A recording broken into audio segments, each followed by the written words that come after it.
आज मैं आपके लिए लाई हूँ एक बेहद ही प्रेरणादायक कहानी जिसका टाइटल है आलस मत करो। आलस एक ऐसी आज़ाद है जो धीरे धीरे इंसान को सपने को खो जाती है। वे सपने जो मेहनत में पूरे हो सकते हैं सिर्फ इसलिए अधूरे रह जाते हैं क्योंकि हम सब बस कल से करेंगे कह देते हैं। आज की कहानी है आलस मत करो और इसमें छुपी है एक ऐसी सीख जो हर बच्चों और बड़ों के लिए ज़रूरी है। एक गांव में एक लड़का रहता था रोहित। रोहित कोई काम में कमी नहीं थी, वह ईमानदार था, पढ़ाई में अच्छा था, उसके माँ बाप उसका बहुत ध्यान रखते थे। लेकिन उसकी आदत उसके पे भारी पड़ गई, वो थी आलस की। वो हर काम को टालता और कहता, माँ कहती बेटा होमवर्क कर लो, वो कहता अभी करता हूँ माँ, बस 5 मिनट बाद। पापा कहते बेटा खेत में थोड़ी मदद कर दो, वो जवाब आता आज बहुत थक गया हूँ, कल पक्का। धीरे धीरे उसकी आलस आदत बन गई। स्कूल में भी वही हाल था। जब भी वह होमवर्क करके आते सभी बच्चे, रोहित कॉपी खाली होती। टीचर ने कई बार समझाया, बेटा तुम बहुत टैलेंटेड हो, लेकिन ये आलस तुम्हें पीछे ले जाएगा। लेकिन रोहित बार बार मुस्कुरा कर कहता, सर अगले हफ्ते से सब कुछ ठीक कर लूँगा। वह अगला हफ्ता कभी नहीं आता। फिर एक दिन स्कूल में टीचर ने सभी बच्चों को एक कहानी सुनाई, कछुआ और खरगोश की।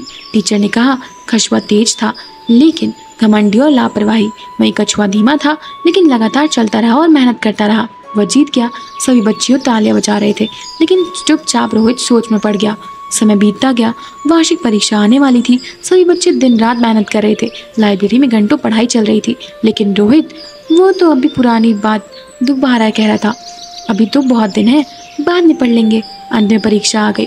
रोहित ने बिना तैयारी की परीक्षा दी। एक हफ्ते बाद परीक्षा का परिणाम आया। रोहित के नंबर बहुत कम थे, कक्षा में सबसे पीछे।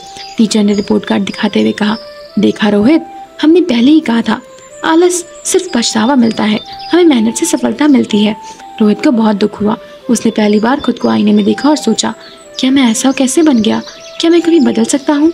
उसने एक बार ठान ली कि वह अब आलस नहीं करेगा और अपनी ज़िंदगी से उसको निकाल फेंकेगा।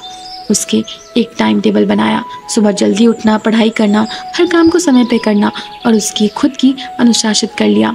शुरुआत में मुश्किल आई पर पुरानी आदतें बार बार खींचती, लेकिन रोहित ने हार नहीं मानी। अगली परीक्षा आई। इस बार रोहित ने जमकर मेहनत की। उसने हर विषय में पूरा पढ़ा, सारे नोट्स तैयार किए। जब रिजल्ट आया सब हैरान थे। रोहित अब कक्षा में तीसरे नंबर पर था। माँ पापा की आंखों में गर्व था। टीचर ने उसके पीठ पर हाथ रखकर कहा, देखो रोहित, जब तुमने आलस छोड़ दिया सफलता खुद चल कर आई। रोहित ने जिंदगी में कभी पीछे मुड़कर नहीं देखा। आगे चलकर उसने इंजीनियर की और फिर सफलता वैज्ञानिक बना। जब भी लोग उसे पूछते इतनी मेहनत कहाँ से लाते हो, तो वह मुस्कुरा कर कहता, मैं जानता हूँ कि आलस कैसा होता है, उस हार के स्वाद कैसा लगता है।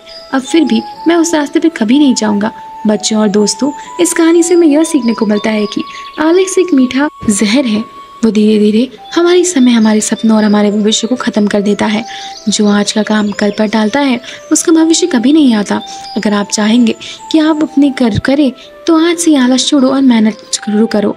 सुबह जल्दी उठो, दिन को संवारो, हर काम समय पर पूरा करो, खेलो, पढ़ो और जीवन का आनंद लो।